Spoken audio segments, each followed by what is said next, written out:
अस्सलाम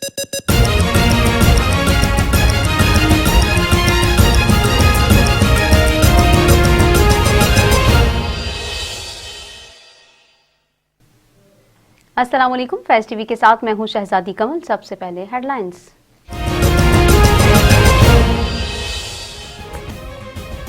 अमन दुश्मन भारत सरगर्म, लद्दाख और डोकलाम में शर्मिंदगी उठाने वाली मोदी सरकार की एक और फॉल्स फ्लैग ऑपरेशन की तैयारियां।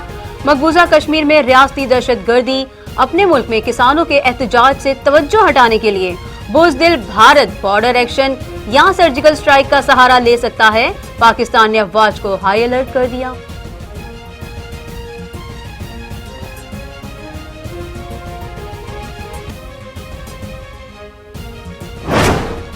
मकबूजा कश्मीर के मासूम कश्मीरियों पर मोदी के काबिज फौजियों के जुल्म जारी।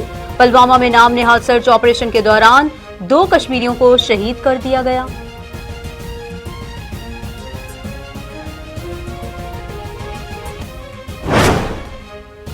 भारत की तारीख का सबसे बड़ा एहतजाज, किसानों की भारत बंद हड़ताल से निजाम जिंदगी का पहिया रुक गया। किसानों की हिमायत पर दिल्ली के वजीर आला अरविंद केजरीवाल नजरबंद। दुनिया भर में भारतीय किसानों के हक में मुजाहिरे।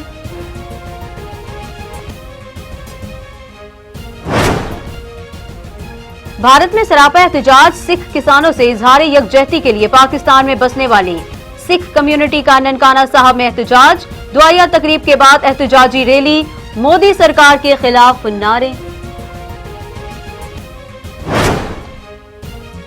वजीर आजम इमरान खान का दौरा सियालकोट, इमरान खान ने एयर सियाल का इफ्तिताह कर दिया। वजीर आजम सियालकोट के लिए 5 बड़े पैकेजेस का ऐलान भी करेंगे। कामयाब नौजवान प्रोग्राम के तहत सियालकोट के नौजवानों में चेक्स भी तकसीम करेंगे।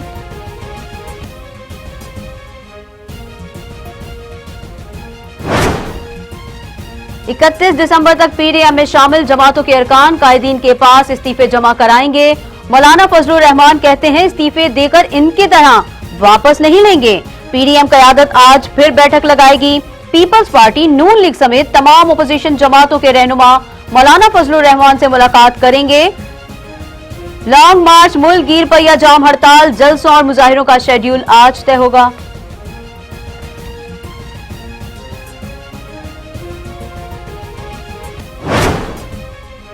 पीपल्स पार्टी ने सिंध हुकूमत ना छोड़ने का फैसला कर लिया। पहले कौमी असम्बली, उसके बाद पंजाब, खैबर पख्तूनख्वा और बलोचिस्तान असम्बलियों से इस्तीफे दिए जाएंगे। नवाज शरीफ और आसिफ अली जरदारी में सिंध असम्बली ना छोड़ने पर इत्तफाक हो चुका। मियां साहब ने सिंध हुकूमत को तहरीक की रीढ़ की हड्डी करार दे दिया।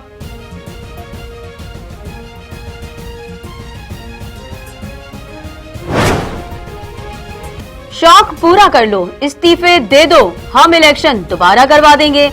वजीर आजम को अपोजिशन को 2 टोक जवाब, बोले नैब को आज खत्म कर दें तो अपोजिशन असम्बलियों में आकर बैठ जाएगी। एनआरओ के अलावा हर इशू पर बात करने को तैयार हैं। वजीर आजम ने कहा हो सकता है अपोजिशन के पीछे कुछ मुल्क हों।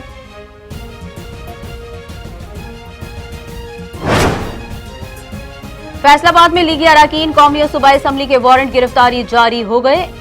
एमपीए शफीक गुज्जर कहते हैं गुज़िश्ता साल मरियम नवाज की रैली पर 4 थानों में मुकदमा दर्ज हुए थे। तमाम मुकदमात में जमानत करा चुके, अब न जाने क्यों वारंट जारी हुए।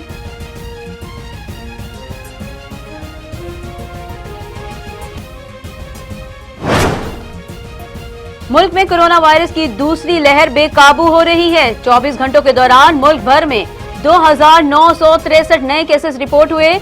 60 अफराद जान की बाजी हार गए। कोरोना से अमवात की तादाद 8547 हो गई।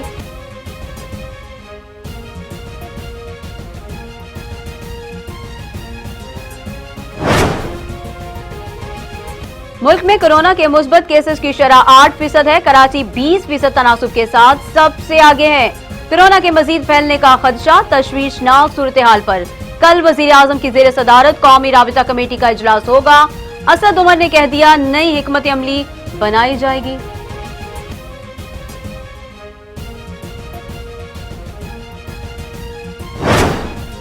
इकहत्तर की जंग में पाक बहरिया की आबदोज हंगोर ने बहादुरी की अजीम तारीख रकम की। भारतीय बहरिया के जंगी जहाज कुकरी को गर्क और करपान को मफलूज किया था। पाक बहरिया ने हंगूर डे के मौके पर खुसूसी प्रोमो जारी कर दिया।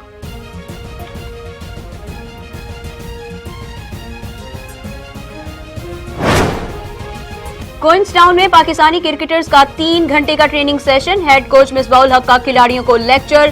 बैटिंग और बॉलिंग के साथ फिजिकल ड्रिल्स और फील्डिंग पर भी focus. Batting coach Yunus Khan अपने बल्लेबाजों को टिप्स देते रहे।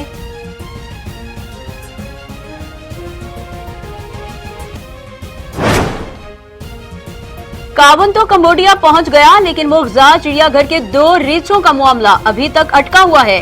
वजारत मौसमियाती तब्दीली ने बताए बगैर रीछों के परमिट कैंसिल कर दिए। रीछों को उर्दन भेजा जाना था।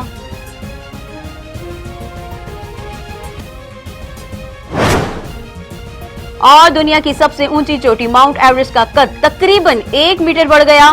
नेपाल और चीन का माउंट एवरेस्ट की बुलंदी पर इत्तेफाक हो गया।